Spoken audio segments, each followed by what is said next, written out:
बस म्हाताऱ्या माणसाच्या चेहऱ्यावर तेच खाण्याचं नसतं. म्हाताऱ्या माणसाच्या हसणाऱ्याच्या चेहऱ्याचे जे स्नायू आहेत गालाचे हे तेजस्वी असतात.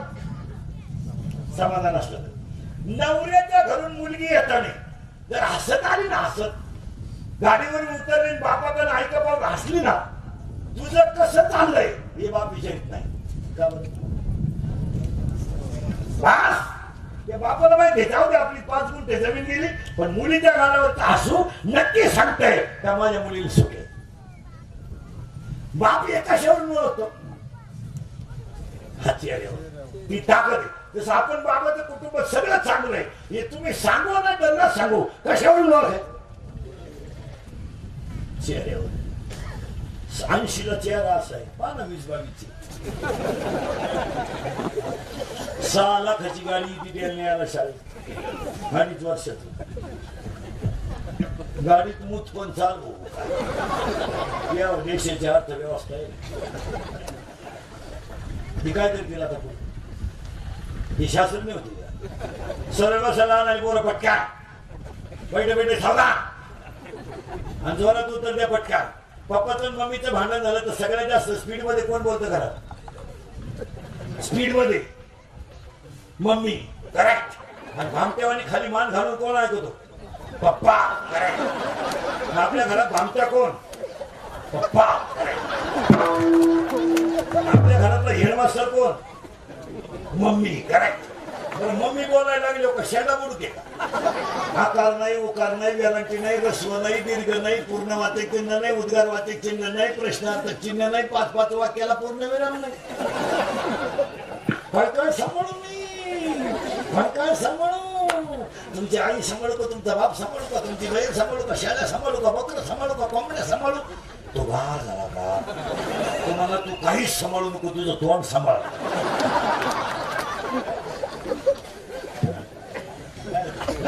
सरळ बसा पटक्या बैठे बैठे सावधान. या 15वाल्यामध्ये ह्या 15वाल्यामध्ये नवीन निघालेली मालिका नाव सांगा पटक्या. मंगळ सूत्र करेक्ट.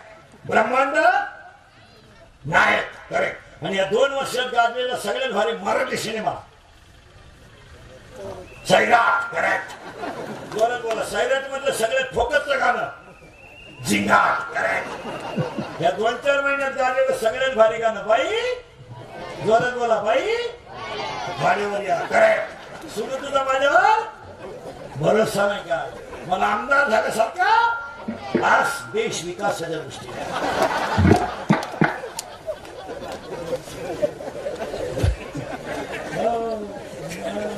पुढचा प्रश्न करून एकदम जोरात. घाबरायचं? आवाज कमी येतोय. घाबरायचं? 8वीच्या पोराला मोबाईल आहे बरोबर आहे. मग त्याला बाप नाला की का पोरगा? बाप करेक्ट. आपल्या घरात एकच माणूस नाला की आपला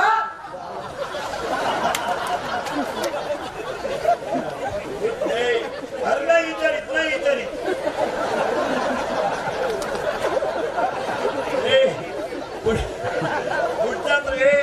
पुढचा प्रश्न पोरानं एकदम जोरात. पुढचा प्रश्न पोरानं एकदम जोरात. घाबरायचं नाही. पोरानं 2.5 तास आपली मुलगी मोबाईलवर बोलते. माझी मूर्ख आहे का मुलगी? करेक्ट. मग आपल्या घरात 2च माणसं हलकत येत आई आणि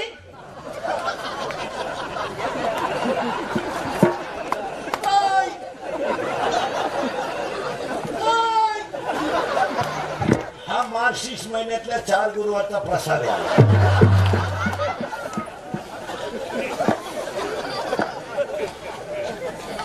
आपले भक्त वाया नाही झाला. थोडं पुढं. आणि 80% शेतकऱ्यांचे संसार पूर्वी कशावर झाले? जाईल खंडीनं गाय पाळायचं. या भागातले लोक गाय कशाला मोदायचे? खंडीवर. पुरीचं लग्न जमलं ना माणसं म्हणजे जेव्हा पोरगी लग्नाला आली मात्र म्हणायचं 6 गाया गाभण गोरी इकले तरी लगेल. जुनी म्हातारे खा नवी ज्वारी येईपर्यंत जुनी विकायची नाही. वाट्याच्या खाली कडबा कडब्याजवळ गायांचे गाया वाट्यावर घोंगडी टाकेल. 10 माणसं कवाय बसेल. महिना आंबरस पाहुणा आला का आंबी. आता आपल्याला शेजारच्या आंबरस सकाळी माहित झालं. आपली शिळकेच्या उकड्या कातडी खायला गेली तिच्या तोंडात कोई गुतली तर व्हायला कळली राहत आहे का आता काही जुनं ते 15 अरे आजही पहा ना तुम्ही शेतकऱ्याच्या बायकोला चहा ठेवाय सांगा तांब्या भर पाणी पातेल्यात होती सर्विसवाल्याची तशी नाही तांब्यातून कपात घेतली अरे बाई पाजी ती तरी कशाला मोजून शेतकऱ्याच्या बाईला चहा होताय लावा गाळण कपावट होती वरून होती ही घालून वर धरती म्हणजे फेस आला पाहिजे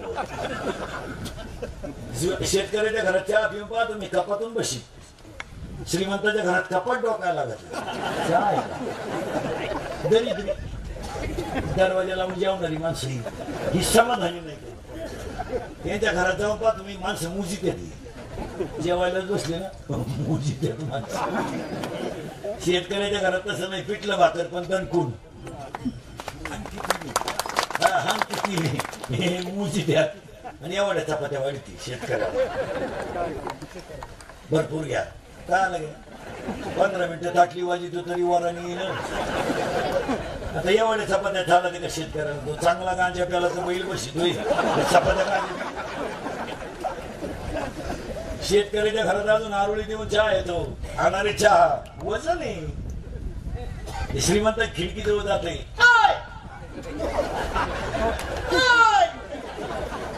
आणि मग ते मॉडेल येतो चहा घेऊन केस मिस मोकळे सोडेल गाऊन बिवून घालेल बाप बाप बाप बाप बाप बाप बाप आपल्याला तो जोडून आमुष आली जुनं ते आणि ही जुनी माणसं तिकडे म्हणजे 3 पोरीचे लग्न केले 2 पोरांच्या शाळा केल्या कुटुंब ठणठणीत का नाही आपल्याला एकच पोरगी तिचाही लग्न करायची गरज पडली नाही मी ती परीक्षेला गेली आलीच नाही तर लग्न करतो का ती का मार्कशीट घेऊन येई ती का काय करते काय नाही मला जुन्या एक वाक्य सांगता तुमचं माझं मोठं आता त्यांचे बाबांची मुलं किती मोठे झाले ना ही सगळी पुण्य आई वडिलांची काय मदत आपण किती मोठ्या होत्या पण ही सगळी पुण्य आहे कोणाची आपले बाप धोत्रावाले होते महाराज आई 9 सांगितली होती पण आपल्याला देवच होते काय मत आहे तुमचं अरे टेबल होता टेबल त्याच्यावर हात आणि वरून रूळ हात वळत नव्हता बाप गुरुजीचा दुप्पट हा ना किती मी आला तरी चालल शिकला पाहिजे तेच आज मुंबईला जाऊन सुपेवाडीचं नाव गाजू शकतात हो ही सगळा पुण्य आहे कोणाची आई वडिलांची काय होतं का आपल्याला आपण शाळा शिकलो आता हे एअरपोर्ट शिकायचं आपण शिकलो होतं का आपल्याला काही 7वी पर्यंत पाठी होती आपल्याला तिला साठा नाही बस घरचे खापराच्या फोडी तर म्हणून पत्रीची घ्यायची पत्रीच्या पाट्या अशा नमुने होत्या थुका लावल्याशिवाय उठत नव्हत्या पेन्सिल मागून आपण लिहायचंच बंद केलं पेन्सिल खायला सुरुवात केली काय आणि आपल्या दप्तराची पिशवी म्हणजे काय खताची कोण आणि तिच्यात काय दप्तर होतं का कवठ बोरण चांगलं तिचा 7वी पर्यंत आपल्याला काय होतं का कमरेला काय पट्टी होते काय करकुट्याला लाकूड भूक लागली का 8 तासाला व्हायचा जेवला का 8 ला उतरायचा अंडरपॅन्ट तर नवी पोत नाही अख्खा मोकळा कार्यक्रम नवी असं पहिलं वड्याला पाणी राहायचं महाराज 12 महिने आणि पोर आंघोळीला कुठं सगळी बोंगळी शेट्या वड्याच्या कणाला आणि मंडळी वड्या पाण्यातून वाळत पसरायचं तापलं का परत पाण्यात तवर घरचे आले शेट्या वड्यालाच जाऊ द्या महाराज तुमच्या माझ्या घरात गरिबी होती पण सुखी परिवाराचा सगळ्यांचाच तुमचा माझा परिवार सुखी झाला ही फक्त आई बापाची पुण्य आहे बस आयांवर भाषण करू नका आयांवर कादंबऱ्या करू नका आयांवर चित्रपट करू नका आयांवर व्याख्यान देऊ नका आई बापा हसत शिकायला ठेवा याच्यावर तुमचं मत काय हसत ठेवा हो आणि त्या बाबतच्या विष्णुचिंतनाला आपल्याला काही संकल्प केले त्या कुटुंबाचा आदर्श घ्या पुढे काय व्हायचं ते होईल पण आज बिचाऱ्या बाबांनी एवढा मंडप समाज डोळ्याने पाहिला त्यांच्या डोळ्यातले आनंद असू हीच त्यांची श्रीमंती वर्ग स्वर्गात गेल्यावर काय होईल कोण आलं पाहिलं आता मी सांगितलं असतं अजून मी गेलो जेव्हा मी वर जाऊन तुम्हाला मिस कॉल करीन तेव्हा तुम्ही मला खाली ड्रिंक द्यायचे वरच्या टापा हाणायचं नाही खाली आनंदाने जगा माया पुढे बसलो तुम्हाला 2 तास कशाची आठवण आली का? नाही, महाच स्वर्ग.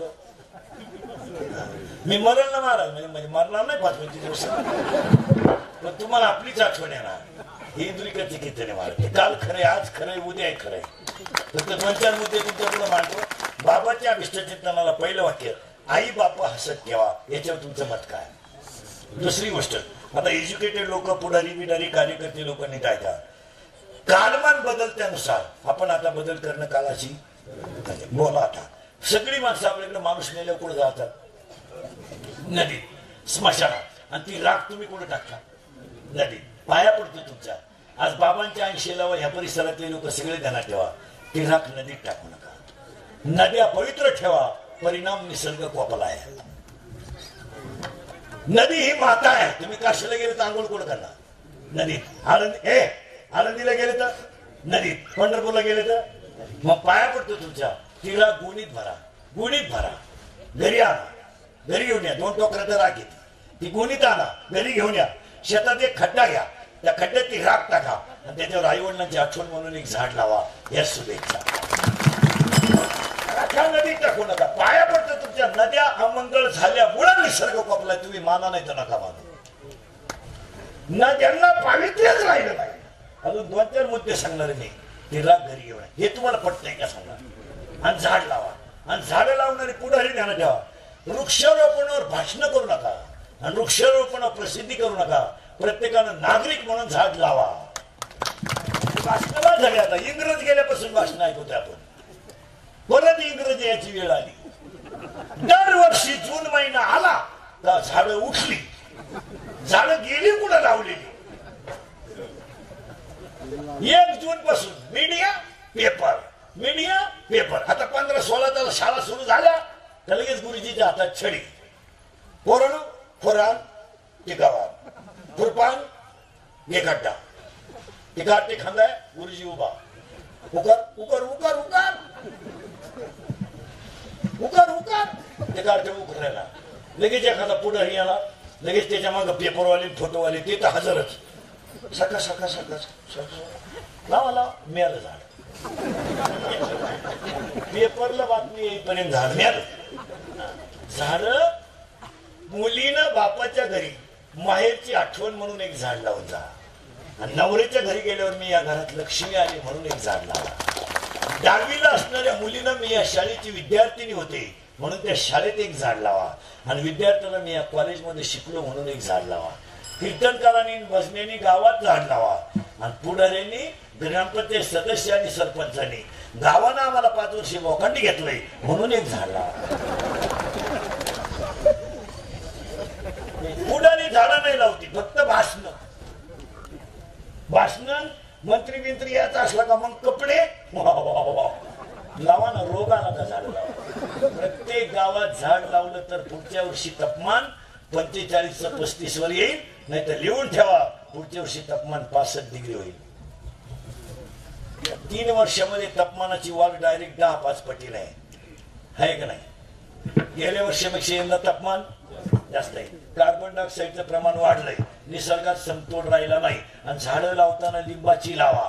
का? सगळ्यात जास्त ऑक्सिजन देणारं झाड लिंबाचं आहे. आणि ऑक्सिजन आणि कार्बन डायऑक्साईड आज पर्यावरण दिन आहे जागतिक म्हणून सांगतो. आज जागतिक पर्यावरण नाही, फक्त पेपरला फोटो यापुरता साजरा नका करू. पर्यावरण दिनाला शुभेच्छा. झाड लावले का तो? चाललं कुठं थोबडवाशी. राखा ज्या आहेत, आता हे शेतकरी आहेत, हे राख आहे ना. शेतकरी सेंद्रिय खताचा वापर करा. केमिकल युक्त कमी करा. केमिकल युक्त कमी. केमिकल जवळजवळ जमिनीतून कमी कराच. तुम्ही माना नाही तर नका मानू, पण केमिकल सुद्धा पर्यावरणाचा समतोल बिघडवतं. तुम्हाला मान्य आहे का सांगा? लिंबाची झाडं लावा. आणि झाडं लावताना झाड लावाच. आई वडिलांची आठवण म्हणून ते झाड आठवण ठेवा. वृक्षारोपणावर भाषण करू नका. या वृक्षारोपणाची प्रसिद्धी अजून 8-10 दिवसाला सुरू. 3 कोटी लावायचे, 12 कोटी लावायचे. त्या कोटीत बोल नका. लावली ती जागवा. ही लावलेली गेली कुठं? आणि सगळी जर झाडं जगली असती तर ह्या डोंगरावर उन्हाळ्यात सुद्धा पाऊस पडला असता. काय म्हणत? झाडांची नुसती प्रसिद्धी करायची. महाराज 99% लोक फक्त प्रसिद्धीसाठी जिवंत आहेत. काय म्हणतो राष्ट्रगीत पाठ नाही, झेंड्याजवळ उभा राहिलाय, झेंडा खाली घेऊन याला वर न्यायला पाहिजे, याला मर राहिला तिथं. बर काय नाही महाराज, जबाबदारी हा विषय कोणावरच राहिला नाही. काय मत आहे तुमचं? झाडांवर भाषण करू नका, आई बापाची आठवण म्हणून झाडं लावा आणि जावलेली झाडं जगवा. मुलींनो शाळा सोडून जाताना 1 वर्षभर तुम्ही 10वीला गेले असतील आता तर एक झाड लावा, शाळेत जा लावा. वर्षातून तुम्ही वर्षभर जर पाणी घातलं तर ते झाड कसंही इथपर्यंत येणार आहे, इथपर्यंत येणार आहे. झाडं लावा, झाडं लावा. झाडांवर भाषण प्रसिद्धी मेळावे घेऊ नका आणि शाळेतली पोरं खोरींटी घेऊन आतवून मारू नका. नुसती प्रसिद्धी, पुढारी येणार, माईक लावायचा, 2 झाडं लावणार, चांगला मोकड्या येणार, लिंबू पिळून रसा आणणार, भव्य वृक्षारोपणाचा काय मोकड्या मेला झाड वाचलं. हे बंद करा. यावर तुमचं मत काय? तुम्हाला पटतंय का सांगा? राख नदीत टाकू नका. 2-4 मुद्दे मुंगेच येतील तुमच्या डोक्याला. 2, 45 वर्षाच्या आतला कोणताही माणूस स्त्री किंवा पुरुष मेला तर त्याला जाळण्याच्या अगोदर त्याचे अवयव काढून घ्या, काढून घ्या, अवयव काढून घ्या. एखाद्या गरीबाची बायको काबाड कष्ट करणारी जर तरुणपणात मरण पावली, तिला जर आंधळी मुलगी असेल आणि डोळे जर कामा येत असतील तर तुमचं शरीर व्यर्थ जाणार नाही. नाहीतरी तसंही तुम्ही शरीर जाणारच. अवयव दान करा. ती काळाची अजून डोळे नसणारी मुलं आहेत, अजून किडन्या खराब झालेली माणसं आहेत. आपण झपक्यात जगू नका. नाहीतरी 40चा मुलगा मिळाला तरी तुम्ही त्याला जाणारच आहे आणि 90चा म्हातारा मिळाला तरी त्याला अवयव काढून घ्या. आज अवयव ही महाराज आपल्या लोकांकडे काय झाले माहिती का? आपल्या लोकांना काही गोष्टी अजून समाजापर्यंत गेल्याच. आपल्याकडे जनरली नियम काय? अति श्रीमंताचा माणूस बापाला किडनी बसू शकतो, पण बसवली ही निम्या गावाला माहीत सुद्धा नाही. आपल्याकडे असा प्रॉब्लेम आहे, वडिलाची किडनी खराब झाली, त्याची मुलं जर श्रीमंत असतील तर ते बाहेरून नेऊन किडनी बसवून आणू शकतात, पण ते गावाला माहीत नाही. पण गावातल्या लोकांना जर कीर्तनातून कळलं का किडनी दान करता येते तर ते आयुष्यात तो दुसऱ्याला सुखी करू शकतो. या गोष्टी लोकांपर्यंत गेल्याच नाही. यावर तुमचं मत काय? श्रीमंत वर्ग श्रीमंतच होत गेला आणि गरीब, अहो एखादा माणूस चांगला मुंबईला त्याच्या 2-3 फॅक्टरी आहे, 5-6 धाबे, 2-4 बार आहे, तो त्याच्या बापाला अमेरिकेला नेऊन किडनी बसून आणू शकतो. पण आमचा 90 वर्षाचा म्हातारा आवता कोण कोपऱ्यातच मरू शकतो ना. आणि त्याचा 40 वर्षाचा पोरगा त्याच्याने खरं मेलाय, किडनी खराब झाली, पण किडनीने 10 वर्ष येईल ही गोष्ट त्याला माहित नाही. 10-15 वर्षापूर्वी MPSC, UPSC याच्या परीक्षा होत्या, या खेड्यात माहितच नव्हत्या. आपल्या पोरांना फक्त 10वी करायची 12वी. आता गापट्यात झोपडीतली पोरगी CA झाली का नाही का? त्या परीक्षेची किंमत लोकांपर्यंत कळली. तशी अवयदानाची झाडाची किंमत लोकांना कळायला पाहिजे. काय मत आहे? आपण आपल्या काळात कधी MPSC ऐकली होती का? आपण लईत लई 10वी मॅट्रिक आणि ठोक टाळा ग्रॅज्युएट, पोस्ट ग्रॅज्युएट, गोल्ड शेड्या. आज 10वीच्या मुलाला जर विचारलं ना पुढचं काय, तो म्हणतो नाही मला परीक्षा द्यायची आहे, त्याच्या अंदाजावर करायचंय. त्याचं कॅरियर तो घडवतो. आणि पोरांचे आईबाप ध्यानात ठेवा, आता शाळा सुरू होणार आहे, पोरांचे ऍडमिशन बापांच्या मनावर ठेवू नका. पोरांचा कल पाहून ऍडमिशन घ्या. हे कोणालाही पुढे घातल्यामुळे पोरं भरमिष्ट झाली. 2 वर्षापूर्वी काय प्रॉब्लेम होता आपल्याकडं? 10वीच्या पोराला शाळेत मिळायची 20 फुकाट आणि तिकडे मिळायचे 15. तिकाट झालं पास. दणकाच उठवलं पास पास पास पास. मग बापाला लगेच म्हणायचं सायन्सला घाला. ती एवढं पासच होणार नाही, ते सायन्सला घालतं कशाला? पण बापाची हाऊस. आता यंदा तर शिकली जागेवाली गपक्यात. आता उद्या परवा निकाल लागला जागेचा. आता निमा कमी लागल. आता 20 बोलाले बापाची पेंट गेली शाळेत. आता घासावंच लागलं. आता 10वीचे पोरी ध्यान ठेवा. तो खजिना संपला. आता तो 20 मार्काचा काय होता? खजिना. आता नाही. आता अभ्यासक्रम इतका खास आहे, कृती बंद आहे. आता 3 पानं उत्तरलेले दिवस गेले. आता आकृती तरी कमी जागा भरली तरी 2 मार्क आहेत. इथून पुढे असं व्हायला पाहिजे. हे फार स्ट्रिक्ट व्हायला पाहिजे. हे मोकार येणा माल वर गेला तो टिका नाही बी आणि दुसऱ्याला जगू देईल. 10वी नापास झाल्यामुळे 11वी लोड आला. भंगार मुगार माल अख्खा 11वी आला वाढवा तुकड्या. तो तुकडीत घालायचा मालच नाही तर वर आणता का. तिसरी एक गोष्ट करा. या 2 गोष्टी तुम्हाला मान्य का पहा. वृक्षारोपण केलंच पाहिजे. आई वडिलांची राख नदीत टाकू नका आणि अवयवदान केलं पाहिजे. तिसरी गोष्ट, पाऊस पडत नाही, पाऊस पडत नाही, पाऊस पडत नाही, पाऊस पडत नाही. गावांमधले गाव लोक नीट आहे का 2-3 गावचे लोक गावांमधले मंदिरांची पावित्र्य राखा. अजिबात गावात देवळं बांधायचे हंगाई आहेत. नाहीतर देवळांचं पावित्र्य नाही यावर तुमचं मत काय. अजिबात नाही. फक्त कुटीची देवळं बांधायची, पुढाऱ्यांनी कळत चालवायचे, यांची लाल करायची माईकवर 15-20 मिनिटं. त्या देवळात कोणी दुखून पाहिलं. त्यांची घरं देवळा शेजारी त्यांना सुद्धा माहित नाही. आज एकादशी तो बघ वाजला म्हणतो आज घरी एकादशी खेळायला मी आता अंड्याच्या पोळ्या खायला नाव ऐकलं. देवळांचं पावित्र्य अजिबात गावांमध्ये राहिलं नाही. फक्त प्रतिष्ठा म्हणून देवळं बांधण्यात गेली. काय मध्ये पट्ट गपा. आता गावांना काही रोग नाही झाला. 5-6 हजार रुपयात 2-4 हजार रुपयाचा एक पुजारी ठेवून द्या देवळांना आणि त्याला घोड लावून नीट करता येईल ना. त्याला चुकीचं केलं घोड लावता येईल. देवळं झाडायला सुद्धा माणसं नाही. देवळांची पावित्र्य नसल्यामुळं निगेटिव्ह ऊर्जा गावांमध्ये तयार झाली. तुमचं काय मत आहे. 2 या भंगलेल्या ज्या मूर्ती आहेत गावांमध्ये भंगलेल्या त्या मूर्ती ठेवू नका. त्या ऊर्जा देत नाहीत. साधं सांगू का. हा माईक आहे. याच्यात त्यानं बटन दाबल्यावर इकडे आवाज आहे. त्याचा अर्थ याच्यात विद्युत ऊर्जा आहे. माझ्या तोंडातला शब्द याच्यावर आदळला की ध्वनी ऊर्जा तयार झाली. म्हणजे याच्यातली ऊर्जा विद्युत आहे आणि याच्यातली ऊर्जा ध्वनी आहे. ऊर्जा ऊर्जाची पण 2 ऊर्जा आहे.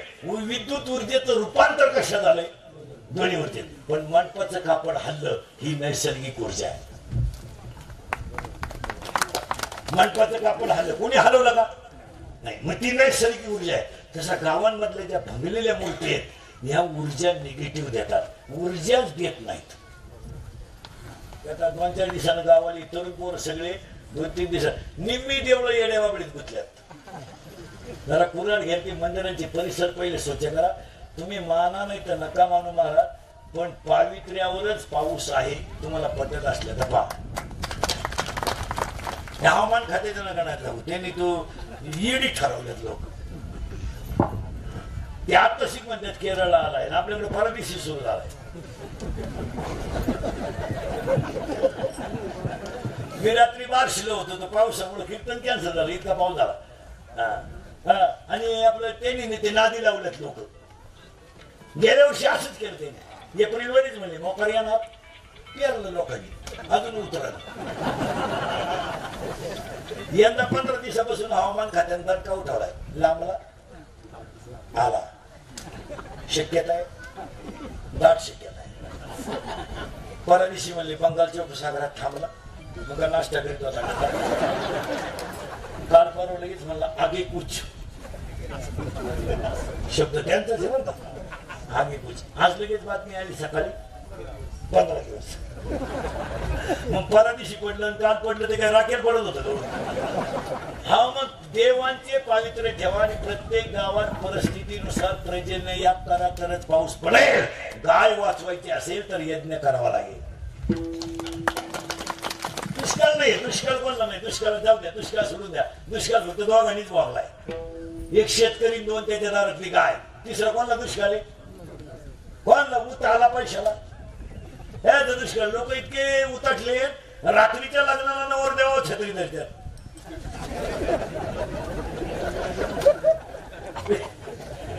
लग्न रात्र नवर देवा बंधारा आवडीचं नवर देव त्याचा थोबा सडलं याला टिकूर नवर देव पैशाला उतारला. काय नोकरीवाल्याला रोग झालाय. काय आम्हाला रोग झालाय. काय पुढाऱ्यांना रोग झालाय. का दुष्काळ आम्हाला हलक्या हाती 3 राहते रोज. 3 करतो मी रोज रोज, अशी 1 आणि 2 नाही करत. हाफ सीझनचा बोन आहे आता. 12 महिने 85, 90, 82, 90चा महिना. मार्च महिना, एप्रिल महिना 96चा काढला, मे महिना 93चा काढला, हा महिना 80चा आहे. हाफ सीझनचा महिना आहे. जून म्हणजे हाफ, तरी 80चा आहेच. आणि ही कीर्तन काळाची गरज आहे. आपलं कीर्तन महाराज म्हणून कधी ऐकायचं नाही. महाराज उचलले मरून देते. महाराज कीर्तन संपले का मारण गंज बुवा येते, दगड उचकला का बुवा येते. म्हणजे बुवा वाला आता काय राहिलं नाही. 4 महिने काशी जायचं, त्याला भागवतकार जातो का तिकडच काय करतो कोणाला नाही. तिकडून आला लागली कथा, भागवत कथा. ज्या गावात कथा ठेवली त्याच गावातून रुक्मिणी नेली.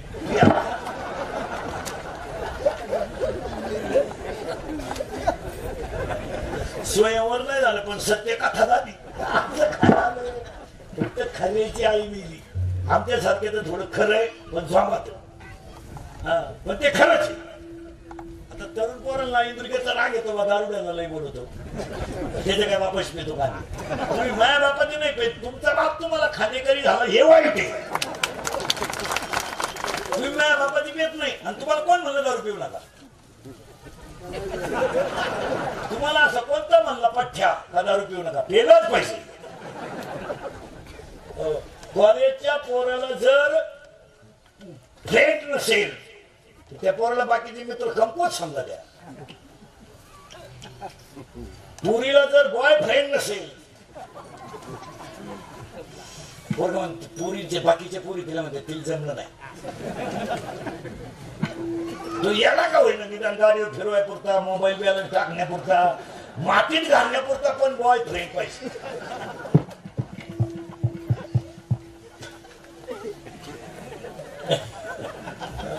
तसं पोरांनो, तुम्ही माझ्या बापाची पेत नाही तर तुमचा बाप तुम्हाला खांदेकरी जावा. आता शाळा उघडल्या ना 17 तारखेला गावात, मोकळं रडू द्या. काय बाबा बोलवतो म्हणून झालं तोंड दाबून. आणि आता गावातल्या पुढाऱ्याला सांगतो, झाडं तर लावलीच पाहिजे, नदी स्वच्छ ठेवलीच पाहिजे. अजून एक काम गावातल्या पुढाऱ्यांनी करायचं. आता 17 तारखेला शाळा उघडली तर गावातला पाटील, सरपंच, तट्टामुक्ती अध्यक्ष यांनी एक पत्र पोलीस स्टेशनला दिलं पाहिजे. आणि आठवड्यातून एकदा शाळेच्या परिसरात पोलीस आला पाहिजे. आणि शाळा भरायच्या सुटायच्या टायमाला शाळेच्या भोवतीची सांड मंडळी हिंडती ही एकदा रिपीट करून आली पाहिजे. तुमचं काय मत? हा भंगार माल जो हिंडतो ना, हा स्प्लेंडरवर सॉक्सचा असा घाण वास, बागलात गोचिड्या, वन साईड भांगत बागलात गोचिड्या, बगल खाली ते साईड आणते, असा माल शाळेभोवती जो हिंडतो तो 2-3 याला रिपीट करून आणला पाहिजे. तुमचं याच्यावर मत काय? बऱ्याच लोकांचं म्हणणं आहे शाळा शेप मध्ये आहे. शिक्षक लोक असले तर त्यांच्यासाठी सांगतो, शालेय जीवनात मुलीला संरक्षणच राहिलं नाही. शाळेत मुलगी फक्त 11 ते 5 आहे. शाळेचा तास किती झाले तिथे लिमिटेड, 6 तास 5 तास, काय घड्याळातले 6 तास. पण बाह्य वातावरण मुलींना अजिबात पोषक राहिलं नाही. तुमचं काय मत आहे? खेड्यातले लोक आता ह्या मुद्द्यावर आले. ह्या मुद्द्यावर माझी मुलगी 10वी झाली, मी 15 किलोमीटर पाठवायला शाळेत मोकळा नाही. माझ्या मुलीचं संरक्षण, मी तिला 2 वर्ष घरी ठेवणार, लग्न करून टाकणार. मी शिक्षणाला किंमत देत नाही, इज्जतीला देतोय. बाप मुली घरी ठेवायच्या तयारीत आहेत. हे तुम्हाला पटतंय का? पहा, मुलींना संरक्षणच राहिलं नाही, अजिबात नाही. याच्यावर तुमचं मत काय? आणि याच्यात गुरुजीला गुंतवू नका. पुढारी येऊन येते, गुरुजीला गुंतवल्यावर राजकारण येते, ते विचारायला तकलीफ होईल. हे काम खरं कोणाचं आहे? गाव पुढाऱ्याचं. तुम्हाला गाव गोकांडी घ्यायचं ना, मग काम करा ना. खुर्ची तर लागत ना चिटकवायला, चिटकूनच बसायचं तर गावाला चिटकून उगाच गुतवा गुतवी करायची, त्याची जिरवायची म्हणून यानं उभं राहायचं आणि याची जिरवायची म्हणून त्यानं उभं राहायचं. जिराजिरी गावा करायची काम. अजून मी लोकांना माहित नाही, सरपंच लोकांना का आपल्या गावात सरकारी नोकरी कोण आहे. फक्त झाकली 1.25 लाखाची. अरे अरे मला